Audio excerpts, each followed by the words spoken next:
नमस्कार दोस्तों, मैं हूं श्रीधर राव। आप देख रहे हैं नेताजी डॉट लाइव। जैसे कि आप जानते हैं कि नेताजी डॉट लाइव के माध्यम से हमारी कोशिश होती है कि हम आपके पसंदीदा नेताओं के दिए गए वक्त और भाषण आप तक पहुंचाए, वो भी असंपादित। आइए इस कड़ी में देखते हैं क्या कह रहे हैं भारतीय जनता पार्टी के विधायक और पूर्व कैबिनेट मंत्री अजय चंद्राकर। यूं तो भारतीय जनता पार्टी के कद्दावर नेताओं में से एक नाम है अजय चंद्राकर। हाल ही में बनी भारतीय जनता पार्टी की सरकार में उन्हें मंत्री नहीं बनाया गया, इस बात की काफी चर्चा थी। यूं तो नवसीखे मंत्रियों को बनाकर भारतीय जनता पार्टी ने अपनी ही भद्द पिटवा दी है। अनुभवी नेताओं के रहते, अनुभवी मंत्रियों के रहते भारतीय जनता पार्टी ने जिस तरह से नए चेहरों को सामने लाया है, उससे 9 महीने में ही इस सरकार की भद्द पिट गई है। साथ साथ चर्चा का बाजार यूं भी गर्म है कि विष्णुदेव साय का नेतृत्व बेहद ही कमजोर है। लेकिन भारतीय जनता पार्टी ने आखिर यह निर्णय क्यों लिया और क्यों हाशिए पे डाल दिया इन अनुभवी नेताओं को? आइए देखते हैं क्या कह रहे हैं भारतीय जनता पार्टी के पूर्व कैबिनेट मंत्री अजय चंद्राकर नेताजी डॉट लाइव के माध्यम से। किस तरह से वे सदस्यता अभियान के बारे में कह रहे हैं और भारतीय जनता पार्टी के राष्ट्रीय अध्यक्ष के प्रवास के बारे में कह रहे हैं, और वहीं पर अपने वक्तव्य के जरिए विपक्ष के नेता दीपक बैज को भी घेरने की कोशिश कर रहे हैं। 11 लाख सदस्य एक दिन में बनने हैं। प्रत्येक मैं भी एक बूथ में जा रहा हूँ, छोटे गांव में अभी विधानसभा जाऊंगा, वहां से उधर निकलूंगा। और मेरे यहाँ आप लोग यदि सोशल मीडिया पढ़ते होंगे तो 50,000 प्रति विधानसभा में जो टास्क दिया गया वो पूरा हो चुका है। 51,000 का आगे निकल गए, हम तो 60,000 से आगे निकल गए होंगे। 10,000 प्रत्येक विधायक को लक्ष्य दिया था, उसको भी मैंने एक हफ्ते में पूरा कर दिया था। 10 तारीख को ही पूरा हो गया था। तो कांग्रेस जो आरोप लगाती है वो गलत है। मैं अपना उदाहरण बता रहा हूँ ना आपको, तो बिल्कुल बनाएंगे और सफल होंगे उसमें। लेकिन आप इतने ज्यादा सदस्य बना रहे हैं, बाकी लोगों को जद्दोजहद करना पड़ रहा है, तो आप क्या कर रहे हैं उसको थोड़ा बताना चाहेंगे? कार्यकर्ताओं के सहयोग से, आम जनता की भागीदारी से और उत्साह से। कोई और नया काम नहीं, हर साल करते हैं जब भी सदस्यता चलती है।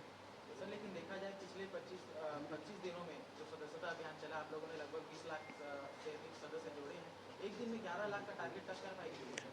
मुख्यमंत्री जी बगिया में रहेंगे। मंत्रीगण, सांसदगण, सभी नेतागणों को छत्तीसगढ़ में लगभग 24,000 बूथ हैं।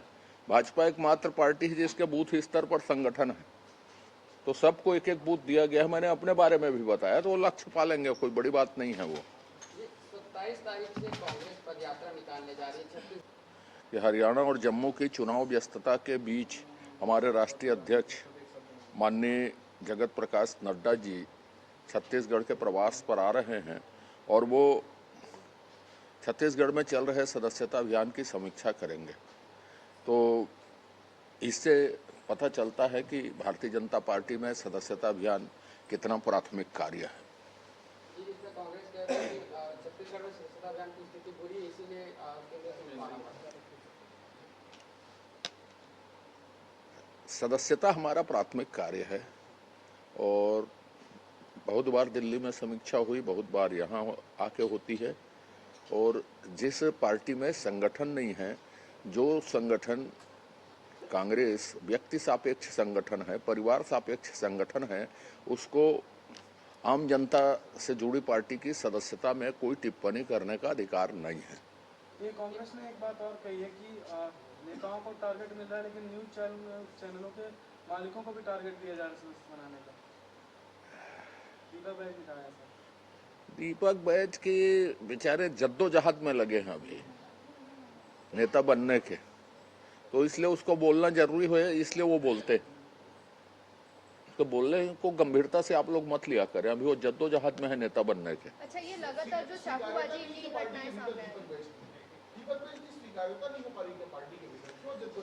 पार्टी और जनता दोनों में नहीं है।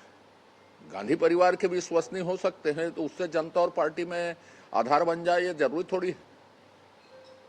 नाम दिया जा रहा है, कहा जा रहा है कि अन्याय हो रहा है। नहीं, उसमें कांग्रेस को पहले ये बताना चाहिए कि कांग्रेस की बलौदा बाजार की घटना में क्या भूमिका, और कांग्रेस उसकी निंदा करती है कि उसके समर्थन में उसके विधायक किस लिए वहां गए थे, उसके पूर्व विधायक किस लिए शामिल थे सामाजिक बात में, वो भड़काने के लिए थे कि उनकी भागीदारी थी, कि उन्होंने आर्थिक संसाधन जुटाए। न्यायिक जांच में सामने आएगा। न्यायिक जांच का कांग्रेस को इंतजार करना चाहिए, न्याय हुआ है कि अन्याय हुआ है उसके बाद सामने आएगा। लेकिन अपने दृष्टिकोण को स्पष्ट करने में न्यायिक जांच की जरूरत नहीं है।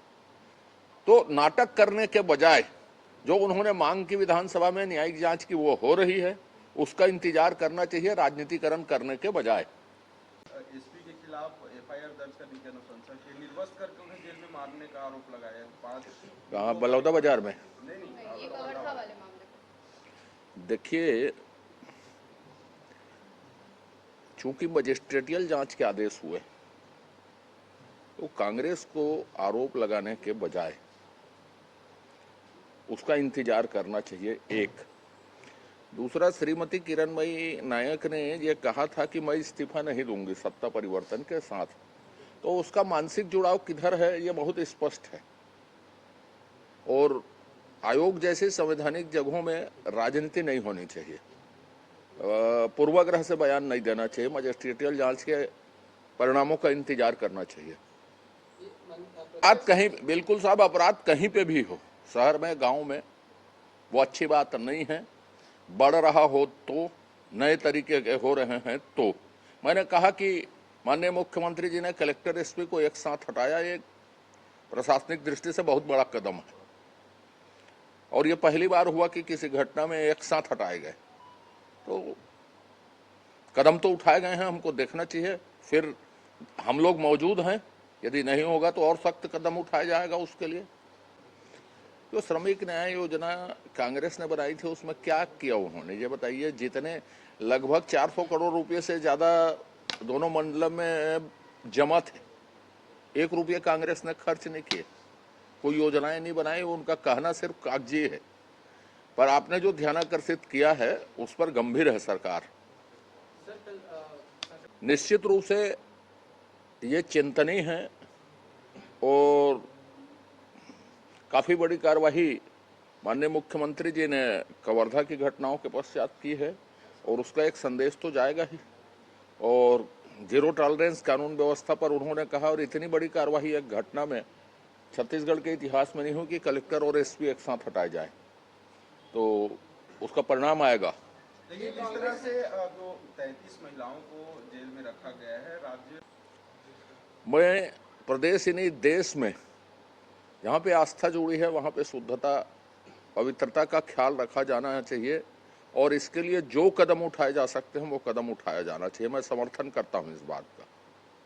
इसके लिए बड़ा एक निर्णय भी राज्य सरकार ने लिया कि गेहूं का इस्तेमाल किया जाए, कैसे देखते हैं? राज्य सरकार का निर्णय हो, व्यक्तिगत स्तर पर निर्णय हो, जो भी हो, शुद्धता पवित्रता के साथ समझौता नहीं होना चाहिए। लाखों लोगों की आस्थाएं जुड़ी। सदस्यता अभियान के लिए बड़ा लक्ष्य रखा गया है, महाअभियान चलाने वाले। आपने देखा अपने वक्तव्य के जरिए चर्चा में रहने वाले अजय चंद्राकर क्या कह रहे थे नेताजी.live के माध्यम से।